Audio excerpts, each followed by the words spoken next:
Bonjour, je m'appelle Gilles Rossary-Langlais et vous écoutez Au monstre que nous sommes, le podcast d'humeur et d'opinion.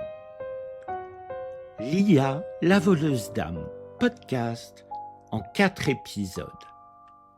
Deuxième épisode, intitulé Ici coule le fleuve de l'humanité. L'histoire de l'intelligence artificielle, IA, ne peut s'appréhender par le prisme d'une simple chronologie linéaire de découvertes techniques, mais bien comme une quête presque aussi ancienne que les fondements des civilisations humaines. L'homme a toujours voulu simuler sa pensée et ses actions. Bien avant l'invention de l'ordinateur, l'idée de créer des êtres artificiels intelligents a nourri la mythologie, la philosophie, la science et les arts, reflétant notre fascination et nos peurs face à la création d'une vie, biologique ou non. Dès l'Antiquité, le rêve de fabriquer des êtres doux et d'intelligence se retrouve dans de nombreuses cultures. Par exemple, dans la mythologie grecque, le dieu forgeron Héphaïstos crée des servantes en or animé, anticipant l'idée de robots humanoïdes. Homère mentionne dans l'Iliade les diverses créations du dieu boiteux, qui déjà sont perçues pour aider, voire pallier des manquements physiques. Je rappelle qu'Héphaïstos était un dieu handicapé physiquement. La mythologie lui fait créer servantes humanoïdes, trépieds animés, forges automatisées, portes automatiques. Nous parlons d'écrits datant de près de 3000 ans. Ces récits illustrent déjà la volonté d'imiter la vie et de déléguer des tâches complexes à des machines. On retrouve aussi dans la mythologie juive le golem, cet être artificiel fait d'argile et dépourvu de libre arbitre, était engendré afin d'assister et de défendre son créateur. On prêtait aux plus grands kabbalistes le pouvoir d'animer ces êtres en leur donnant vie.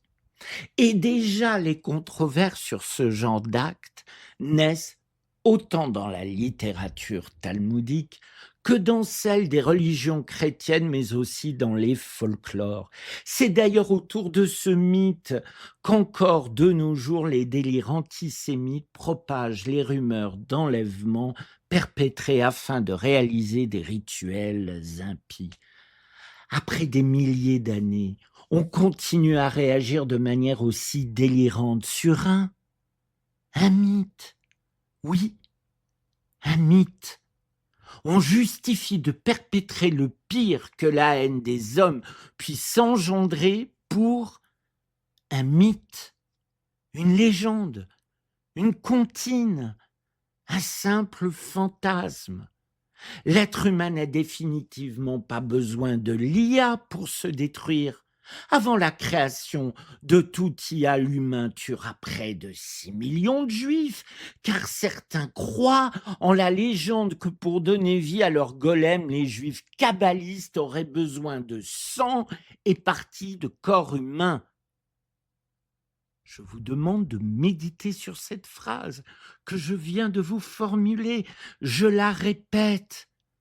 Avant la création de tout IA, l'humain tuera près de 6 millions de juifs, car certains croient en la légende que pour donner vie à leur golem, les juifs kabbalistes auraient besoin de sang et parties de corps humains. Alors, qui est le pire prédateur pour l'homme? Une IA ou un autre être humain? Et en 2025, certains veulent utiliser un livre religieux pour définir la géographie en Palestine, qui leur serait due. Encore des légendes pour justifier du pire. Comme me disait un ami qui m'était cher, l'humanité n'avance pas.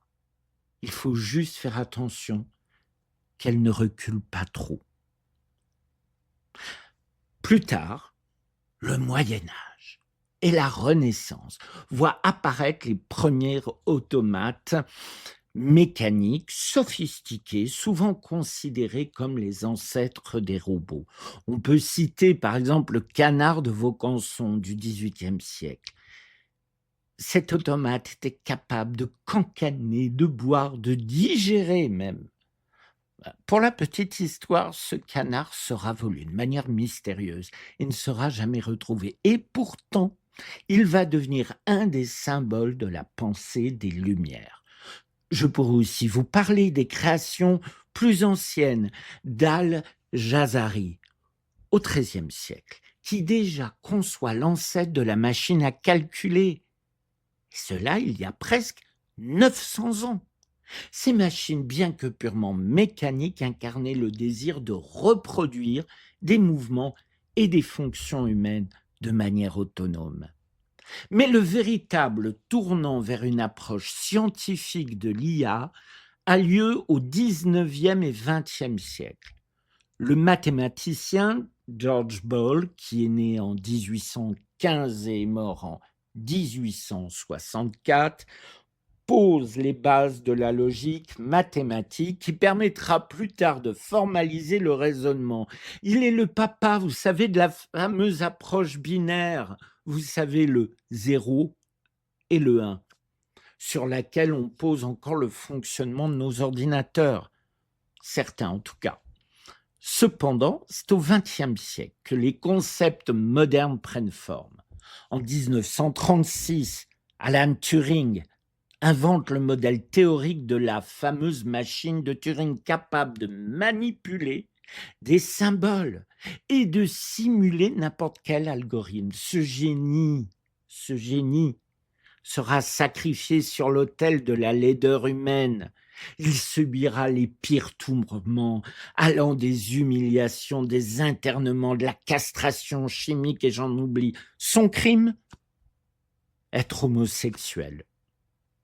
Il se suicidera en avalant du cyanure mis dans une pomme. La grande firme Apple, qui en anglais veut dire pomme, utilise d'ailleurs ce fait historique dans son logo, qui est une pomme croquée. L'année 1956 est une date clé.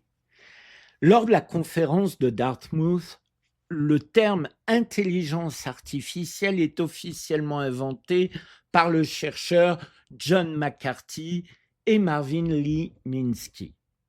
Cet événement marque la naissance de l'IA en tant que discipline académique à part entière. On ne peut oublier Claude Shannon dans cette construction et sa théorie de l'information. Puis, l'IA rencontrera des hivers et des printemps. L'engouement autour de son potentiel théorique se confrontera à la dure réalité des limites technologiques de l'époque. Et si des avancées marquantes sont actées, il faudra un demi-siècle pour que l'explosion de l'intelligence artificielle soit une réalité incontournable. Ce renouveau est lié au progrès du connexionnisme. Se cache derrière ce mot barbare une approche de la recherche non plus isolée d'autres champs scientifiques, et cela se traduit par un travail regroupant les sciences cognitives, les neurosciences, la psychologie, la philosophie de l'esprit et l'intelligence artificielle. Dans les années 2010, 3 facteurs clés sont à retenir. Ils déclenchent une véritable révolution. Premièrement, l'augmentation exponentielle des données. Vous savez, vous avez entendu parler, le big data, qui servent à l'entraînement des modèles. En gros, qui servent à entraîner les futurs IA. Deuxièmement, l'amélioration de la puissance de calcul, notamment grâce aux cartes graphiques GPU. Elles sont conçues pour effectuer simultanément des milliers de calculs simples mais de manière collaborative, ce qui est exactement le type d'opération dont les réseaux de neurones ont besoin. Troisièmement, les avancées théoriques et l'apprentissage profond. Là aussi, vous avez entendu parler du mot deep learning, permettant de construire des réseaux de neurones beaucoup plus complexes. Alors ok, mais concrètement, ce verbiage veut dire quoi? Eh bien, par exemple, en 2016, AlphaGo, un programme de Google DeepMind, bat le champion du monde de Go, qui est un jeu jugé bien plus complexe que les échecs. Et aujourd'hui, par exemple, ChatGPT ou Gemini ont mis l'IA générative à nos dispositions, ces IA étant capables de créer du texte, des images ou de la musique. Mais on retrouve l'intelligence artificielle dans nos smartphones, nos téléviseurs, nos ordinateurs, nos fours, nos voitures. Et j'en oublie tant et tant. Partout l'IA nous accompagne, rendant nos vies plus simples, et cela souvent sans que nous nous en rendions compte. Alors après cet état des lieux très approximatif, pourquoi ai-je donné à cet épisode le titre Ici coule le fleuve de l'humanité? Comme vous avez pu le constater, l'histoire actuelle de l'IA, mais aussi tous les mythes et visions d'êtres artificiels qui émaillent l'imaginaire par le passé, tout cela s'articule bien autour et par l'humain. Il n'y a pas, du moins jusqu'à présent, des parties touchant la vision, l'expérimentation, la construction se faisant sans nos interventions. L'histoire de l'intelligence artificielle est liée avec celle de l'humanité, et là de manière très intime, car nos peurs envers elle n'ont en fait rien à voir avec ce qu'elle est. En vérité, c'est bien ce que nous sommes que nous projetons en elle. Qualité comme défaut, fonctionnement comme blocage. Le bon vieil effet miroir est ici à l'œuvre dans sa plus parfaite expression. Mais je m'explique. Par exemple, nous persuadons d'un risque de rébellion, de prise de pouvoir de la machine et un formatage de notre environnement à ses besoins, rendant notre planète impropre à nos existences. Le parfait exemple de ces fantasmes est le film Matrix. On ne peut d'ailleurs que constater le nouveau vocabulaire que ce film phénomène a offert, son imaginaire et angle pour les complotistes actuels partisans d'un grand remplacement de l'humain par la machine, rendant au passage désuète la grammaire du film Terminator, qui était avant utilisée comme support de peur irraisonnée, voire irrationnelle. Matrix n'en fait rien inventer. Il a simplement rendu des fantasmes séculaires plus actuels. Si on veut juste, par exemple, s'appuyer sur le cinéma, les séries, la littérature, nous avons eu le monstre du baron Frankenstein, nous avons eu Métropolis, les extraterrestres de la série V, les envahisseurs, les zombies, les aliens de l'espace silencieux ou de Mars, les démons, les robots et autres créatures. Et cette liste est toute sauf exhaustive.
Mais alors, que nous dit ce besoin de se sentir en danger? N'y a-t-il pas beaucoup de nous dans ce que nous projetons sur cet autre indistinct? Car finalement, nous craignons que notre création nous échappe et nous remplace, car ce fut, et ça l'est toujours, le comportement d'Adam et Ève et à la pomme, du jardin d'Éden à la destruction de notre planète, de Brutus et César, de Balladur et Chirac, etc. Nous sommes certains de leur trahison puisque c'est notre modus operandi, de leur volonté de nous conquérir puisque nous sommes ainsi. Vous allez m'objecter que j'exagère. Certes, parfois nous avons déconné, mais l'être humain n'agirait pas comme le feraient des aliens ou l'IA si nous ne la contrôlons pas. Vraiment, que faisons-nous aux animaux sur notre planète, si ce n'est une extermination stupide, aveugle et suicidaire? Combien de peuples et de civilisations avons-nous détruites ou tenté de le faire sur tous les continents et en tout temps? À combien s'estime l'accaparation de richesses de certains sur d'autres, etc. Nous nous savons faits de ce bois et nous soupçonnons toutes et tous de cultiver ces sombres sentiments. Et sincèrement, le fantasme d'être remplacé dans nos existences par des machines, cela ne vous rappelle pas une fausse théorie qui est répétée jusqu'à la nausée par certains? Le grand remplacement. Précisons tout de suite, le grand remplacement n'existe pas, que les fantasmes rancent de se voulant justifier le racisme, oui.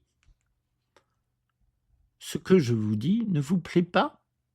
Tant pis, ou plutôt tant mieux, car croire en cette théorie, le grand remplacement, n'est pas moins ridicule que de croire que la Terre est plate, que le changement climatique n'est pas dû à l'homme, ou que le port obligatoire du masque pendant la pandémie était une conspiration franc-maçonne. Et pour ce dernier exemple, à l'époque de l'épidémie de la Covid-19, j'étais encore franc-maçon.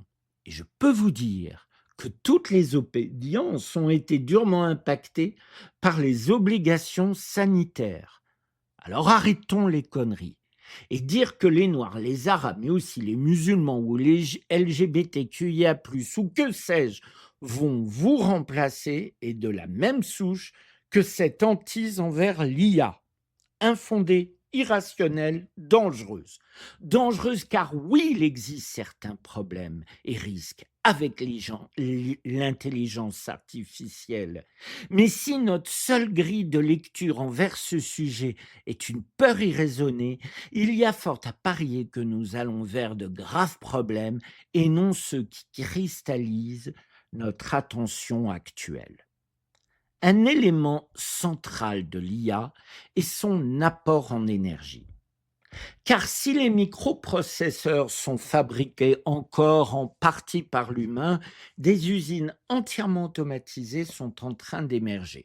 On pourrait donc considérer que l'IA, pour atteindre son autonomie structurelle, serait enclin à utiliser ce genre de complexe industriel afin de s'auto-créer physiquement. Mais il reste le sujet de l'énergie. Car l'IA est ô combien vorace en watts. La moindre demande entraîne une cascade de calculs qui dévore des équivalents centrales électriques de plus en plus nombreuses. Et sa courbe d'utilisation dans le monde étant exponentielle, c'est-à-dire une croissance continue et rapide, la question énergétique va devenir le nœud central autour de l'intelligence artificielle. Je vais d'ailleurs écarter la question écologique, car ici, elle est majeure sur cette thématique. Elle n'est cependant pas le sujet dont je veux vous parler. Je veux vous faire comprendre que sa dépendance à l'énergie, qui indubitablement est un de ses gros problèmes, est aussi un levier de modération à toute tentative de prise de contrôle d'une IA folle ou d'un consortium voulant l'utiliser pour nous soumettre à un esclavage forcé. Je précise forcé, car notre esclavage voulu et désiré même est déjà en place. Or donc, imaginons une guerre autour de l'IA. Il faudrait sécuriser un complexe gigantesque d'approvisionnement d'énergie et de plus en continu. Ce genre d'endroit n'existe pas, du moins pas encore. Ce serait donc un maillage sur le territoire d'un, voire de plusieurs pays. Même ultra protégé, il y aura fort à parier que des actions de sabotage se dérouleraient contre ces sites, sans parler des accidents, des pannes et catastrophes naturelles. Notre Terre n'est pas formatée en une immense dynamo apportant en continu l'énergie dont aurait besoin une IA se voulant maîtresse du monde, et le fantasme d'humain en esclavage afin de fournir cette énergie n'est pas pour demain. Nos angoisses sur le registre d'un grand remplacement de l'humain par des machines est comme pour celui d'une volonté des colonisés désirant dissoudre les Occidentaux dans leur sortilège obligatoirement cannibale. Tout cela est du fantasme, des histoires pour se faire peur, comme on aime se les raconter les soirs, des nuits sans lune autour d'un feu de camp. En un mot, du folklore. Alors attention, je ne suis ici nullement en train de dire que toute critique, doute et même peur ne sont pas à formuler envers le tandem intelligence artificielle et algorithme. Car oui, des dangers existent. Et vous savez quoi ? Ne conjuguons pas cette phrase au futur, mais bien au présent. Car le cataclysme numérique a bien lieu en ce moment, sous nos yeux. Et en grande partie avec nos complicités volontaires et nos ignorances coupables. Et c'est ce que nous allons découvrir ensemble dans le prochain épisode de ce podcast. Je m'appelle Gilles Rossary-Langlais et vous venez d'écouter « Ici coule le fleuve de l'humanité », le deuxième épisode de l'IA, la voleuse d'âme, podcast en 4 parties. Au monstre que nous sommes, le podcast d'humeur et d'opinion. Tous mes remerciements à vous qui écoutez mes podcasts et n'oubliez pas de les partager, liker et parlez-en autour de vous. Merci pour la photo originale à Laurent d'Oliveira. Montage photo sur le logiciel Imagen, création des vidéos des teasers VO3, musique, composition et interprétation Ndong, Au monstre que nous sommes, un podcast écrit par Gilles Rossary-Langlais.